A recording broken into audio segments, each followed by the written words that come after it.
Hello everyone, this is Erik, the Asian movie enthusiast, and this is my review of Fish Story, a Japanese movie from 2009 that could be classified as a drama comedy. This film has 4 storylines. So story 1 is set in the year 1975, and a punk band attempts to record their debut release while navigating the difficulties of the music industry. Story 2 is set in the year 1982, and a timid young man deals with his overpowering acquaintances during a night out on the town. Story 3, set in the year 2009, a schoolgirl misses her boarding stop and is trapped on a large ship that is later hijacked by terrorists. And then we have Story 4, set in the year 2012, a comet is going to crash into Earth, but 3 men decide to hang around a record shop until the end of the world. So the script dances between these multiple timelines, but it's very cleanly presented, never gets confusing, very efficient, clean script writing.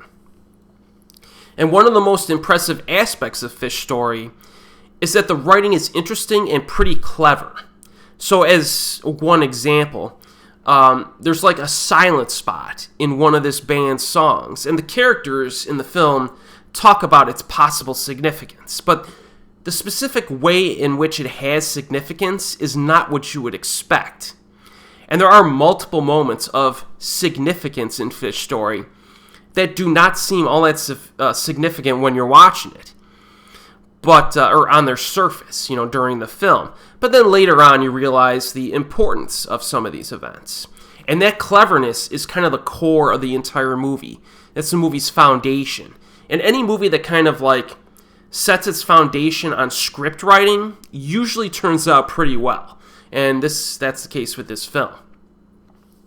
Now, the 1975 Subplot has a very realistic depiction of bands and the music industry. I think anyone who's familiar with how the music industry works in real life will find that storyline pretty impactful from a dramatic standpoint. The 1982 Subplot has some kind of douchey side characters that you're supposed to not like. They treat the protagonist quite badly and with no respect. They intimidate him, push him around. They basically use him as the designated driver for when they want to go out and party. And you kind of sympathize with this guy and hope that he eventually grows a backbone at some point.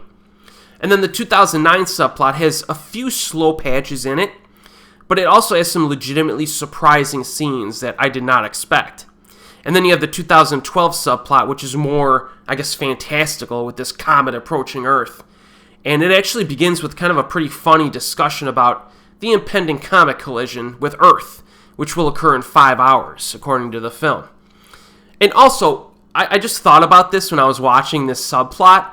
Is anyone else completely sick and tired of these weekly asteroid almost crashed into Earth articles that we get in real life? I mean, they come out, it seems like every week I see an article on some website about how, oh no, this comet or asteroid almost hit the Earth. And it just gets so obnoxious. It's like clickbait nonsense, right? But I don't even read those articles anymore. But regardless, in Fish Story, this impending comet strike is actually going to happen in the movie, and it is entertaining. So the dudes in this record shop, right, they have 5 hours to live.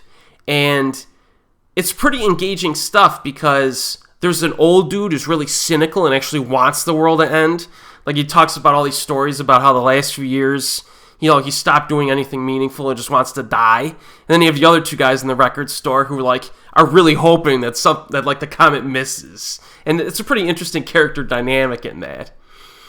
And then we get to the finale, which is, I would say, one of the better endings of a movie in the last 15 years.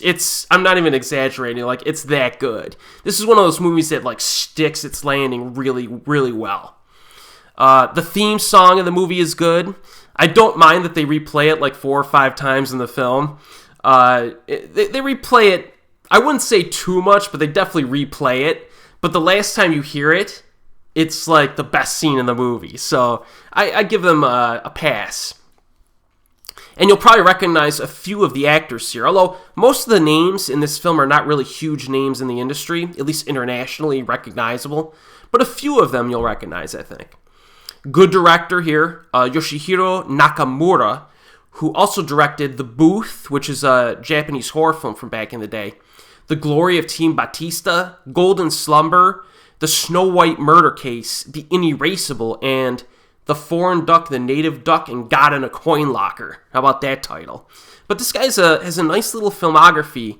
If you get a chance of maybe watching a few of his other films, he's a director that is worth exploring. And if I were to make any criticisms about Fish Story, I would say that there are a few slow patches in the middle section. Kind of a nitpick, though, because virtually every scene in this movie is important to a degree, so it would be difficult to kind of edit the film down to anything shorter than its current 1 hour and 53-minute runtime. But there were a few spots that were, I think, a little slow. I think Fish Story is one of those Japanese movies from the 21st century that is a fan favorite online, and it gets impressive scores from professional critics, but still, somehow, it feels like it falls through the cracks when people talk about Japanese movies. I mean, even on this channel, I feel like I don't mention it enough.